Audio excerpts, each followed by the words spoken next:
Fala galera ligada aqui no canal SST Online, como é que vocês estão? Sou o Léo, técnico de segurança do trabalho, e esse é mais um episódio da nossa websérie Práticas do TST.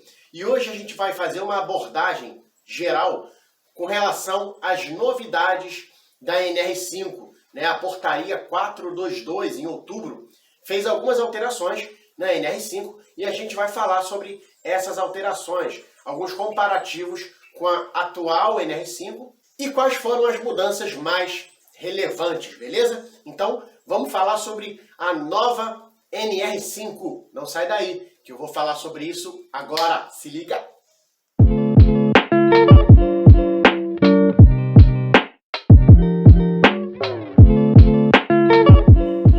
Vamos lá! Em outubro de 2021 foi publicada a portaria número 422, que fez alterações significativas na NR5, a nossa NR que fala sobre CIPA. E essa nova NR5 entra em vigor junto com o outro combo de novas normas, a partir de janeiro de 2022.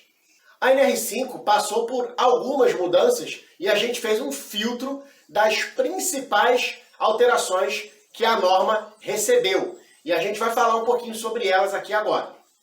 Mapa de riscos. A atual NR5, que daqui a pouco vai ser a antiga NR5, ela exige a elaboração do mapa de riscos e coloca essa responsabilidade para a CIPA. A nova NR5, ela não obriga a CIPA a elaborar um mapa de riscos.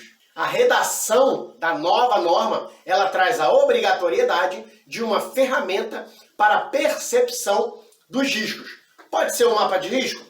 Pode, mas pode ser alguma outra ferramenta e essa opção, essa escolha, vai ficar a critério da comissão, vai ficar a critério da própria CIPA. Onde houver SESMIT, essa ferramenta deve ser elaborada com o auxílio do SESMIT. Além disso, agora a gente tem um item específico indicando que o MEI, o microempreendedor individual, está dispensado de indicar o designado de CIPA, caso esse MEI tenha um funcionário. Isso já era dito nas entrelinhas, na antiga NR5, e agora na nova ganhou um item específico, porque essa era uma dúvida bastante recorrente, se o MEI deveria ter o designado de CIPA, Como a gente sabe, o MEI, pela legislação, ele pode contratar até um funcionário de carteira assinada. E a NR5, ela prevê a indicação de um designado para empresas, e aí sempre existiu essa dúvida, se o MEI precisava de fato indicar o seu único funcionário como designado de CIPA. E a nova NR5 ela já traz no próprio texto a informação de que o MEI está desobrigado de indicar o seu único funcionário como designado de CIPA. Outra mudança importante refere-se à apuração de votos. Caso haja menos da metade dos empregados participando da votação, não haverá a apuração dos votos. A comissão eleitoral vai precisar prorrogar em um dia o período de votação. Então, a comissão não vai olhar os votos que foram realizados e ela prorroga pelo prazo de um dia para o dia seguinte a votação. Após esse dia seguinte, a eleição será considerada válida caso haja participação de pelo menos 1/3 dos trabalhadores. Nesse caso, vão contabilizar os votos dos 2 dias de votação e segue em frente com o processo eleitoral. Caso esse segundo dia ainda não atinja 1/3 dos trabalhadores, a comissão eleitoral mais uma vez vai prorrogar o prazo de votação também para o dia seguinte. Nesse terceiro dia, a eleição já vai ser considerada válida caso haja participação de qualquer número de trabalhadores. Aí, nesse caso, a comissão vai contabilizar os votos dos 3 dias, segue o processo eleitoral. Quem votou, votou. Quem não votou, só no ano seguinte agora. Só para constar, para a gente fazer um comparativo entre as duas NR5, atualmente a NR preconiza a participação de pelo menos metade dos trabalhadores. E ela inviabiliza a contagem dos votos, caso não haja a participação de pelo menos metade dos trabalhadores, e exige uma nova eleição num período máximo de 10 dias. Ou seja, foi uma mudança significativa, visto que pela nova NR5 existe até a possibilidade da participação de bem menos empregados, né? Visto que ela não exige uma nova eleição, né? Esse prazo de 10 dias que existe hoje não existe na nova NR5. Você faz a votação um dia, depois abre para o dia seguinte, no máximo abre para o outro dia, e depois quem votou, votou, quem não votou, não vota mais, e a eleição, a comissão eleitoral contabiliza os votos que tem. Não precisa realizar uma nova eleição nesse prazo de 10 dias, como funciona atualmente. Condições diferenciadas para ME e EPP, né, as microempresas e as empresas de pequeno porte. A nova NR5 traz condições diferenciadas para esse grupo de empresas. Segundo o texto da nova norma, essas empresas com grau de risco 1 e 2 podem realizar as reuniões ordinárias da CIPA a cada 2 meses. Atualmente não tem essa distinção, toda reunião tem que ser mensal, toda empresa precisa fazer as reuniões ordinárias de CIPA de forma mensal. A nova NR traz essa possibilidade para esse grupamento, ME e EPP. Caso seja de grau de risco 1 ou 2, essas reuniões ordinárias podem acontecer a cada 2 meses. Essa definição vai ficar também a critério da própria CIPA. Outra novidade referente à participação do secretário. Atualmente, a comissão indica um secretário e ele fica junto com esta comissão ao longo de todo o mandato. Na nova NR5, isso muda e fica a critério da própria CIPA indicar um secretário a cada reunião. Ou seja, o secretário pode ser trocado sempre que a CIPA assim desejar. Pode ser um por reunião, pode ser o mesmo também, tá? Essa definição também vai ficar a critério da própria CIPA. Uma outra alteração que a nova NR5 traz está relacionada aos treinamentos de CIPA. E aqui talvez seja a alteração mais significativa, né? Foi a mais comentada ao longo aí dos dias que sucederam a publicação da portaria. Logo de cara, o texto traz o termo aproveitamento de treinamento. E o que seria isso? Um treinamento realizado há menos de 2 anos, contando aí a data da sua conclusão, pode ser aproveitado dentro da mesma empresa. Vou dar um exemplo. Candidato eleito em 2022. Aí esse cara recebeu o treinamento de CIPA para realizar o seu mandato. Aqueles que forem eleitos em 2023, no caso reeleitos, podem aproveitar esse treinamento de 2022. Logo, em 2023, só vai realizar o treinamento de CIPA aqueles que forem eleitos naquela eleição. Os que forem reeleitos podem aproveitar o treinamento que ocorreu em 2022, ou seja, no ano anterior. Lembrando que essa novidade é para aproveitamento do treinamento dentro da mesma empresa. Além disso, a norma também trouxe alterações na carga horária desses treinamentos, né? Atualmente, ou na antiga NR5, era 20 horas de treinamento para geral, independente de quantidade de membros de CIPA, independente do grau de risco da empresa, até o designado é exigido as 20 horas de treinamento. E o texto da nova NR5 fez algumas alterações com relação a essa carga horária. Agora, o treinamento, a carga horária dos treinamentos, vem dividido de acordo com o grau de risco da empresa. Inclusive, qual é o limite de tempo de carga horária que pode ser realizado à distância. A própria NR5 traz o termo EAD e estipula um limite de carga horária que pode ser realizado. Então agora os treinamentos de CIPA podem ser feitos de forma híbrida, parte presencial, parte EAD. Vamos começar a falar sobre a carga horária.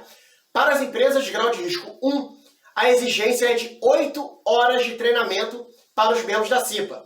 E no caso específico das empresas de grau de risco 1, toda essa carga horária, as 8 horas de treinamento, pode ser realizada à distância, pode ser realizada na modalidade EAD. Então, para empresas de grau de risco 1, 8 horas de treinamento de CIPA, que pode ser feito às 8 horas presenciais, às 8 horas EAD ou de forma híbrida. Parte presencial, parte EAD. Mas a própria norma já traz a possibilidade dessas 8 horas serem realizadas na modalidade EAD. Empresas de grau de risco 2. A exigência é para uma carga horária de 12 horas de treinamento para os seus membros da CIPA. Dessas 12 horas, pelo menos 4 precisam ser na modalidade presencial. As outras 8 horas podem ser realizadas na modalidade EAD. Empresas de grau de risco 3. A exigência de carga horária é de 16 horas para os membros da CIPA. Empresas de grau de risco 3 têm que fornecer 16 horas de treinamento para os membros da CIPA. Dessas 16 horas, 8 horas precisam ser obrigatoriamente na modalidade presencial, ok? As outras 8 horas podem ser realizadas na modalidade EAD. E as empresas do grau de risco 4, a exigência de carga horária é de 20 horas. Dessas 20, 8 horas precisam ser realizadas na modalidade presencial. As outras 12 horas podem ser realizadas na modalidade EAD.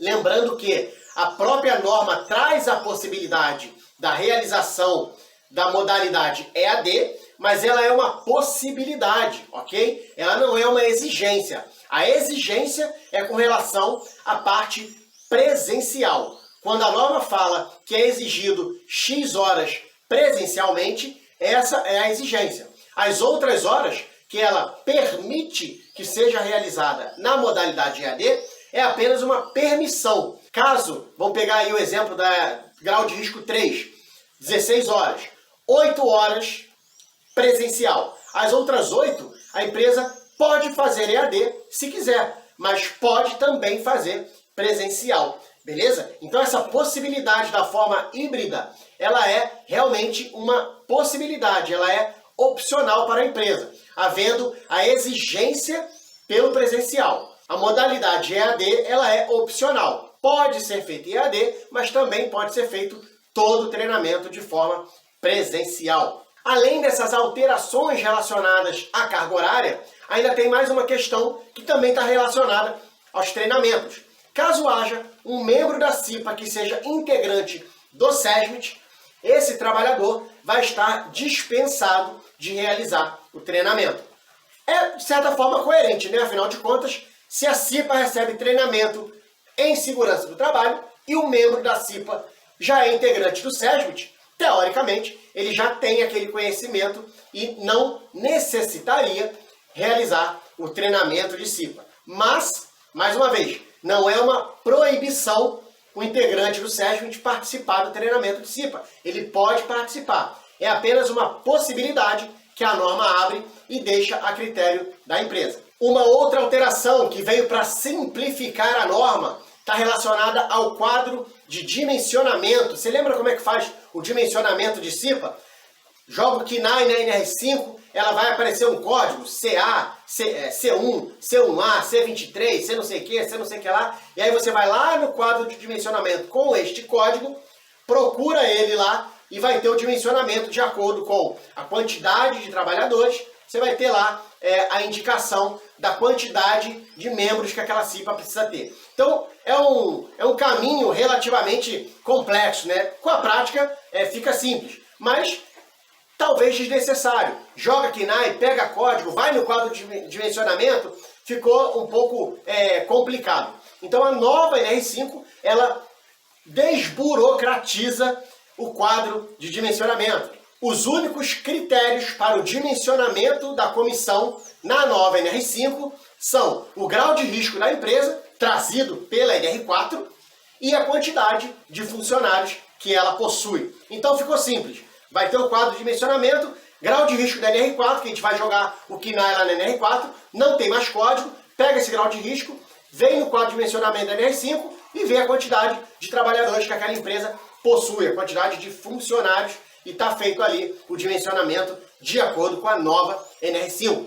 Além dessas mudanças, houve algumas outras também, talvez com um pouco menos de significância, porém, está descrito na norma. E se você tiver alguma dúvida com relação às alterações da nova NR5, tanto essas que a gente trouxe aqui no vídeo, como alguma outra que possa existir na norma e não foi falada aqui, pode deixar nos comentários que a gente se vira nos 30 daqui para tentar te ajudar. Enquanto isso, eu vou dando uma olhada nas sugestões que vocês vêm fazendo para temas dos próximos episódios da nossa websérie Práticas do TST.